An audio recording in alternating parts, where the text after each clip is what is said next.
Yo, what's up, you guys? It's your boy Uncle P with another episode of BMF Combat Talk Show. Guys, this is a crazy one. As you guys can see, we're talking EFC 98. What an event. Alright, guys, so first thing is first, where do I even start? How well did we do with our predictions? Okay, so this was the fight card. Let me see what's happening here. Okay, so that was the fight card. And this was my prediction. Okay, so I want to see how well I did with my prediction. Okay, so I'm going to take the original fight card and leave you guys with that one. Okay, so let's see. The first fight, Majuba, we obviously got it wrong. Majuba ended up winning his fight. Now, guys, honestly, Majuba winning his fight, I'm happy for the guy. He finally gets a win. You know, I'm extremely happy that Majuba finally gets his hand raised. It's been a minute. The brother needed a victory. But guys, let's be honest. Majuba won by a submission. The one thing that is hindering Majuba's career is the fact that he cannot grapple. And he beats his opponent with a gut choke. Guys, get the hell out of here, man. If Majuba can beat you with a submission, you have no business being a professional fighter. Period. So, Foliti, Nick, yo, bro, I don't know, man. Get an administration job, get a PA job, something. Get another job. Fighting ain't for you. If Majuba can submit you, oh Lord have mercy. Labshire versus Yuka. What was my prediction on this one? Hold on, let's check what my prediction was on this one. I can't remember this fight. That was Majuba. So my prediction on this one, yeah, I got it right also. I don't know who the lady was, but all I know is this: these African countries have no ground. Absolutely no ground. I mean, the moment they took her down, she was a fish out of water. She didn't know what to do. She was lost. She didn't even look like she knew what the MMA rules were. Like, what the hell was going on in this fight? It was embarrassing. I don't think it should have happened. These are amateur fighters fighting in the pro circuit. And I understand what EFC is trying to do. He's trying to get the ladies to compete. There's not enough amateur events happening in Africa to get the ladies in the scene. So EFC is trying to do it. But no, man, not like this. This is terrible. Damn, this is terrible. Matukani versus Kabamba. We also got this prediction. Guys, listen. I remember Ghislaine Botha. Ghislaine Botha was the first fight that happened in EFC where death occurred. I think I still have the video of that fight.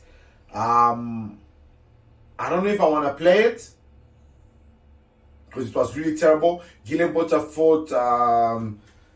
his name is in the tip of my tongue. I don't want to mispronounce it. Someone Kinnear. And he ended up obviously passing away after that fight. I'm afraid this might happen to Kabamba. Kabamba needs to stop fighting. This guy does not have an amateur record in MMA that allows him to be good enough to compete as a pro fighter. He's going to get hurt. He's going to get seriously hurt. And yeah, man, I don't know what EFC's plans are, but this is not the way they should go about it. I think this boy needs to sit out of this one here. Kanzeko versus Nyembo. I know that Pretorius versus Strongwa. Pretorius obviously took that fight by submission. Guys, I knew what was going to happen there. It was obvious. Cruz versus Kabeya. Cruz took that fight. Mbembe versus Calvert.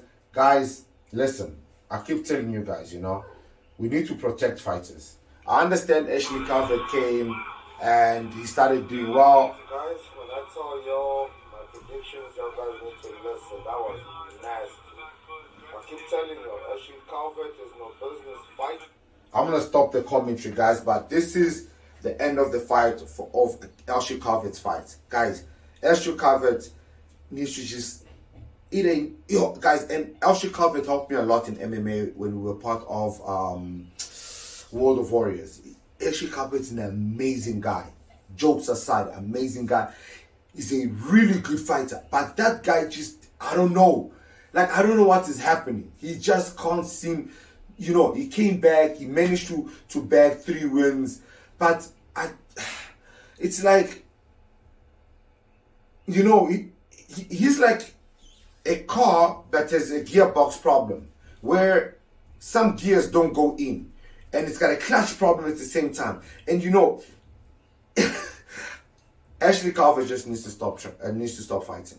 He's gonna hurt himself.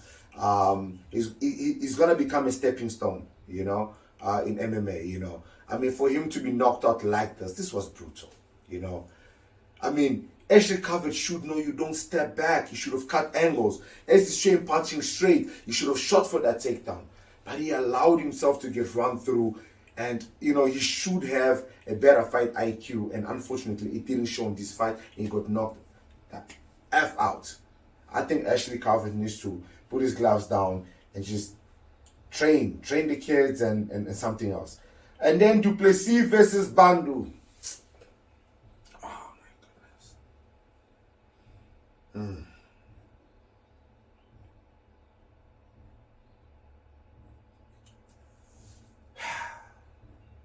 I would have killed this guy, man. I would have murdered him.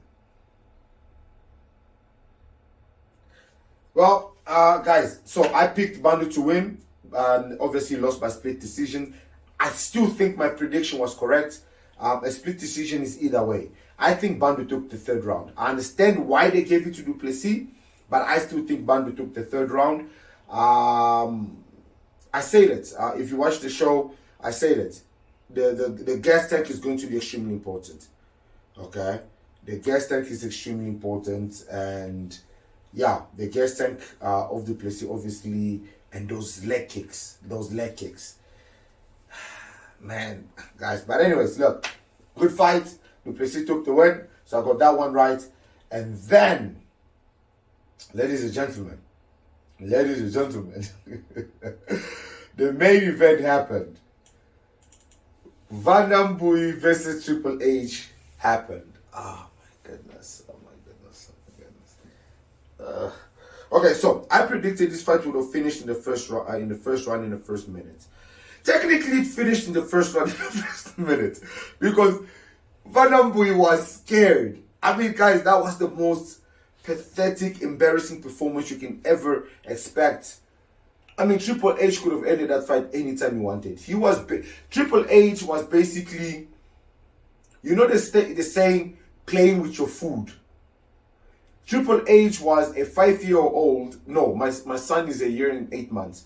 Triple H was basically a 2-year-old who's been put in front of a TV with food and a drink. And he's just playing with the food while sipping on the drink and, you know, just tossing it left and right, just doing as he pleases. Just soft life. Triple H was not worried. He even gave Van Damme the chance to attack, like, okay, show that kick that you were talking about. And Van Damme threw, oh my goodness, goodness.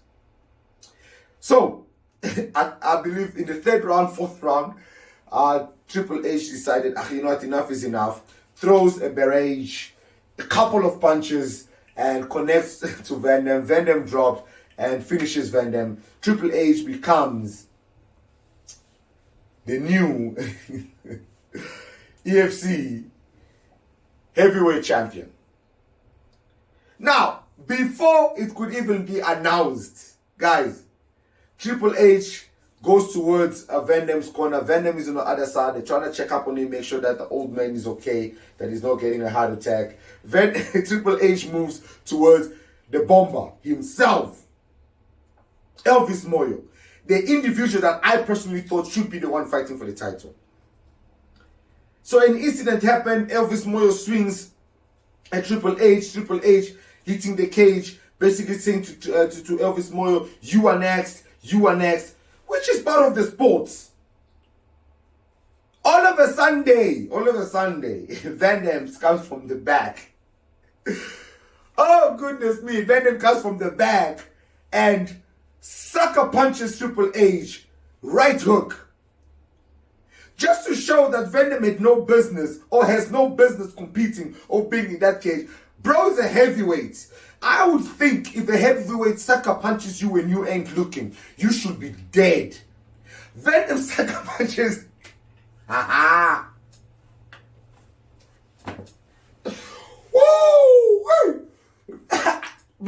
you know when I put on the hat, shit is tasty. Van Dam sucker punches Triple H. Bro misses.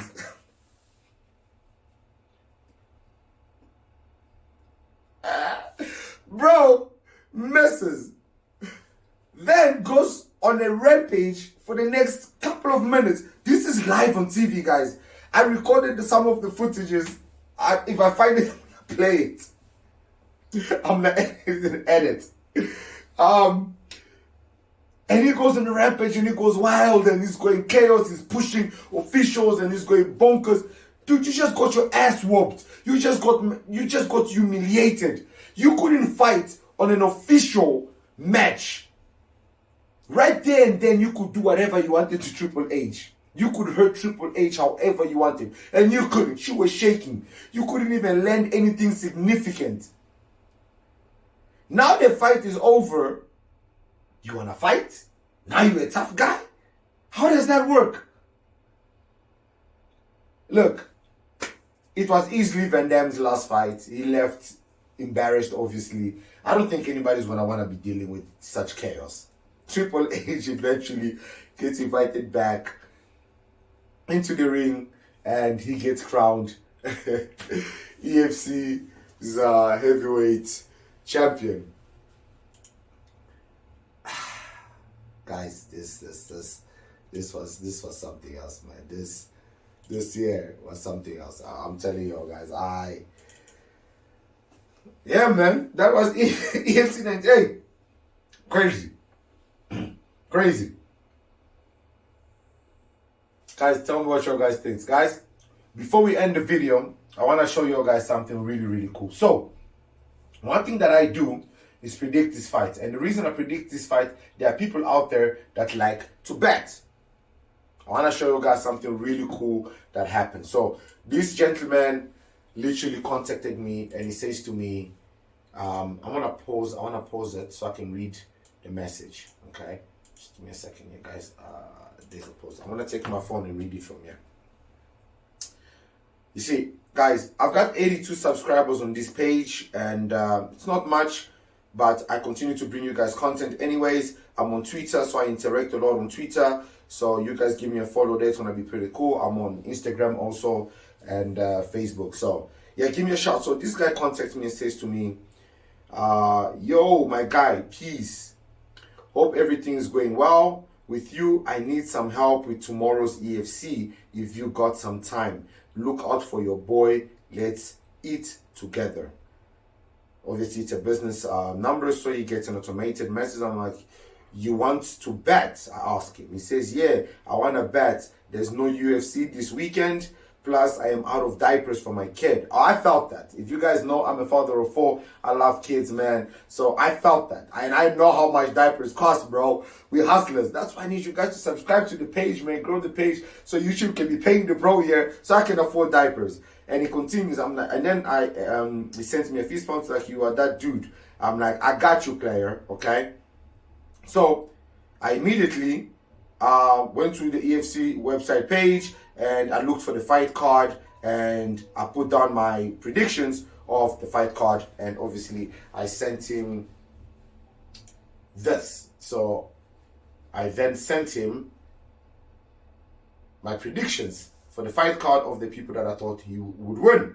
So the guy then obviously went and batted, and this is what he got. So he obviously got refunded this fight because it got cancelled. Kazim Kuso's fight also got cancelled. So he won every single fight that I predicted for him. And obviously he was smart enough that the Given Majubu fight, somehow, some way, he just felt like maybe Given Majubu might get it right this time around. And he actually went with Given Majubu and he got every single fight correct. He could have won more money if the fights that were cancelled were there, but bro was able to get his child diapers. He contacted me afterwards and says to me, hey, listen, I want to give you a cut of this wins. What you say, bro? I say, hey, listen, no, man. Just knowing that what I do is actually helping somebody out there, this is why I do it. Guys, I'm pretty good in predicting fights because I don't only look at what the fighter has done or what they've achieved, but I actually look at the mindset of the fighter. I look at their preparation going to a fight, especially with the UFC, because there's so much content and so much happening. It's I'm very good. If you look at when I predicted Charles Oliveira, Pena versus Nunes 1, Pena versus Nunes 2, all those things. I'm pretty good in my predictions, and yeah, man, if I can help you win some money and make some money, come on now, why not? I understand that my channel is not big enough, so I can't be asking any betting companies to come through and support the channel. But if you guys want to give me a shout and put your logo on the show, come on, let's make shit happen, man. World Sports of Betting, people are making money, and I'm helping them make that money. Guys, I'm your boy Uncle P. Vanembui, take a rest, brother. Ashley Calvert, come on now. Bamba, this is not for you, man. Guys, peace, man. Oh, Lord.